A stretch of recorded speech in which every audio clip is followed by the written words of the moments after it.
पुरानी पेंशन की बहाली के लिए सरकारी कर्मचारियों का आंदोलन थमने का नाम नहीं ले रहा है। इसी कड़ी में सरकारी कर्मचारियों ने एक बार फिर से राष्ट्रीय राजधानी दिल्ली में पेंशन जयघोष महारैली करने का फैसला कर लिया है।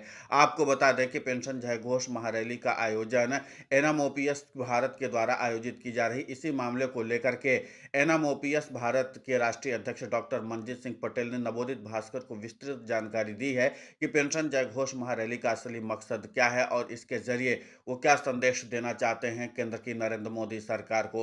आपको बता दें कि इस पेंशन जयघोष महारैली में देश भर के सभी राज्यों के सरकारी कर्मचारी एकजुट होंगे और अपनी पुरानी पेंशन की बहाली की मांग को और भी ज्यादा पुख्ता करने की कोशिश करेंगे। अब इस पूरे पेंशन जयघोष महारैली से जाहिर सी बात है कि केंद्र की नरेंद्र मोदी सरकार की टेंशन तो बढ़ेगी, क्योंकि राष्ट्रीय राजधानी दिल्ली में भारी तादाद में सरकारी कर्मचारी एकजुट होकर के केंद्र की नरेंद्र मोदी सरकार के खिलाफ मोर्चा खोलेंगे और इसी के नाते से मुद्दा एक बार फिर से गरमाने जा रहा है। क्या कुछ है पेंशन जयघोष महारैली का असली मकसद? सुनिए खुद एनएमओपीएस भारत के राष्ट्रीय अध्यक्ष डॉक्टर मनजीत सिंह पटेल की जुबानी। नमस्कार, मैं हूं डॉक्टर मनजीत सिंह पटेल, राष्ट्रीय अध्यक्ष all India NPS employees federation. 17 नवंबर 2024 को देश भर के एनपीएस कर्मचारी, अटक से लेकर के कटक तक के एनपीएस कर्मचारी, जम्मू कश्मीर से लेकर के कन्याकुमारी तक के कर्मचारी, सभी सिर्फ और सिर्फ पुरानी पेंशन बहाली एक मांग, केवल और केवल ओपीएस की मांग के लिए दिल्ली में इकट्ठे हो रहे हैं।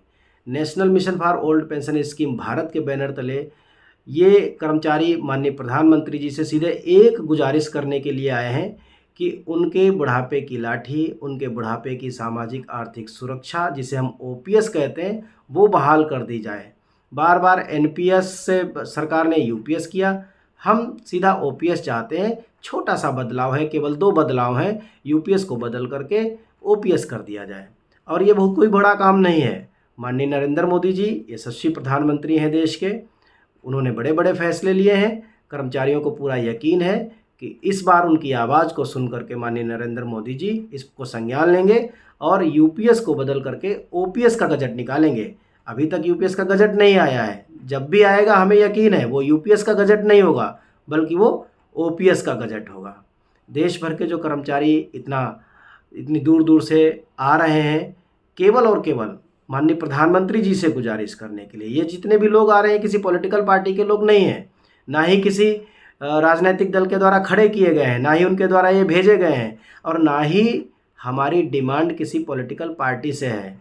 हमारी डिमांड सिर्फ और सिर्फ भारत की सरकार से है, गवर्नमेंट ऑफ इंडिया से है, उसके मुखिया भारत के यशस्वी प्रधानमंत्री माननीय नरेंद्र मोदी जी से है। और हमें विश्वास भी है कि सरकार ने इतने बदलाव किए हैं तो एक बदलाव और करेगी, और वो बदलाव होगा यूपीएस से ओपीएस का, एनपीएस से ओपीएस का। फिर भी हम इस बात से, आपके मंच के माध्यम से इस बात को माननीय प्रधानमंत्री जी तक भी पहुंचाना चाहते हैं कि अगर हमें जब तक ओपीएस नहीं मिल जाती, कर्मचारी भी झुकेंगे नहीं, रुकेंगे नहीं, टूटेंगे नहीं, न कटेंगे न बटेंगे। जब तक ओपीएस नहीं मिल जाती तब तक लड़ेंगे।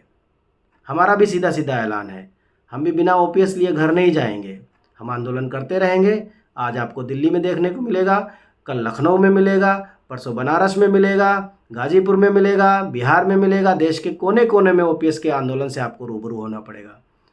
माननीय प्रधानमंत्री जी से हमें उम्मीद है कि 17 नवंबर के बाद वो निश्चित रूप से इस बात का संज्ञान लेंगे, कर्मचारियों के आंदोलन का संज्ञान लेंगे और पुरानी पेंशन बहाल करेंगे।